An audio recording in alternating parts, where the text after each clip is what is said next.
Bonjour Stéphanie, on va Bonjour. faire une petite leçon de maquillage ensemble. Donc on va travailler ce maquillage en 3 étapes. Une étape teint, une étape yeux, une étape bouche. Donc je vais utiliser Dream Satin Fluide. Je t'ai pris la teinte beige doré. Donc là, je le travaille, je le chausse sur la paume de la main. Et je le travaille en le lissant, comme une petite crème de visage, comme une crème de base. Je le lisse vers l'extérieur, en partant du front, vers les tempes. Je l'applique sur la pommette et je l'étire. Malgré que ce soit un fond de teint qui est léger à la sensation, il est quand même couvrant. Il a cette comment on pourrait dire, cette façon de bien unifier le teint et de couvrir les petites imperfections. Voilà, tu vois, quand tu tournes à droite et à gauche, tu vois, tu n'as aucune démarcation et vraiment ton teint est vraiment unifié sur tout l'ovale du visage. Le correcteur, tu vois, je garde toujours, c'est toujours important de garder aussi la matière que tu as eu du fond de teint sur la paume de la main. Je trouve que ce qui est intéressant, c'est aussi, des fois, de mélanger les deux pour arriver à une demi-texture. Tu peux arriver à une texture plus couvrante avec le correcteur, mais par exemple, là, l'aile du nez, qui est un peu moins marquée, par exemple, qu'une petite cerne, tu peux travailler en le mélangeant avec le fond de teint, et tu travailles intérieur-extérieur, et tu remontes pour la petite veine au coin du nez, pour vraiment diminuer au maximum toutes les petites ombres que tu peux avoir près du regard. Comment embellir ce teint? Donc tu vas travailler avec un blush, tout l'excédent de produit sur la paume de ta main, et tu vas le travailler sur la pommette saillante en remontant et en descendant légèrement. Tu fais un petit sourire, comme ça me facilite la position du blush. En faisant ce petit sourire, la pommette s'accentue et tu peux avoir plus facilement voir l'endroit où tu vas appliquer ton blush. Alors là, Stéphanie, on a fini le teint. Tu vois, le teint a été complètement finalisé par la touche de blush.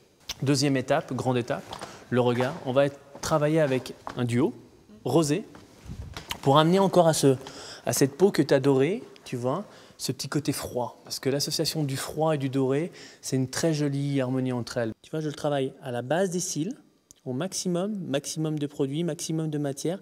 Je les tire toujours vers l'extérieur, vers l'arcade sourcilière, pour au maximum agrandir la paupière, ouvrir ton regard et lui apporter une petite couleur. C'est un illuminateur de paupières, on pourrait dire, le premier travail. Donc après, nous allons travailler avec le petit mauve qui est un peu plus soutenu sur l'extérieur et on va faire comme un petit halo qui va revenir en dessous de l'œil.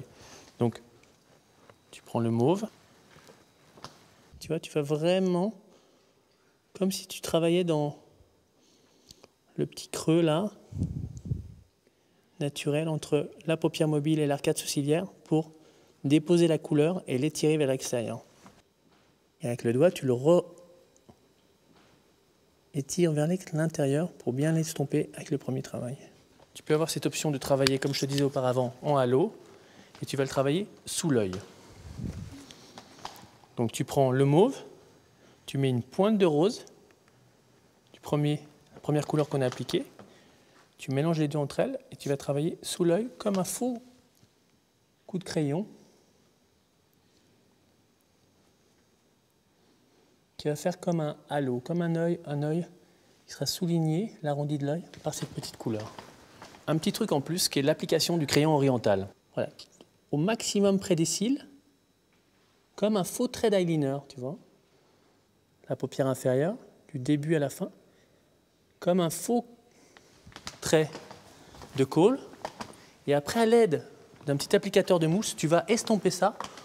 C'est comme si tu avais mis 3 couleurs entre elles, et elles s'harmonisent entre elles pour devenir, en fin de compte, avec le jeu de la lumière extérieure, une couleur. Ça donne un côté un peu sexy au regard, tu vois, on est dans la neutralité, on est dans de la douceur, on est dans quelque chose de léger, mais il y a un petit côté brillant qui arrive, qui est dû à l'application du crayon oriental, qui va amener une petite touche sexy, en fin de compte. Donc pour sublimer le tout, on va faire l'application du mascara, Volume Express. C'est un mascara qui va accentuer le volume de tes cils et en même temps le souligner par rapport au pigment qui est noir de la brosse. Donc on l'applique de la base des cils et on les tire vers l'extérieur. Il faut faire très attention aux petits cils, intérieur et extérieur, pour vraiment faire au maximum l'œil en amande. Tu vois, le regard est vraiment ouvert et souligné par l'application de Volume Express. Il ne manque plus que les lèvres. Je te montre Superstay, comment il s'applique. Voilà. Je suis le relais de tes lèvres. On est vraiment dans ce rouge à lèvres qui va vraiment souligner le regard par le rappel de couleur en fin de compte qui est légèrement rosé aussi, tu vois. Tu vois, mais déjà là, la première application, tu peux regarder dans le miroir, Stéphanie, tes lèvres sont soulignées et après à l'aide du baume, tu vas souligner encore plus la couleur. On attend 1 minute donc et on va appliquer le petit baume. Le baume, comme tu peux sentir sur tes lèvres, c'est le confort de Superstay. C'est le confort qui va donner une légère petite humidité aux lèvres, une petite brillance comme ça, tu vois, une petite brillance discrète et en même temps, elle va donner le confort de la texture et de la matière sur tes lèvres. Passe un peu.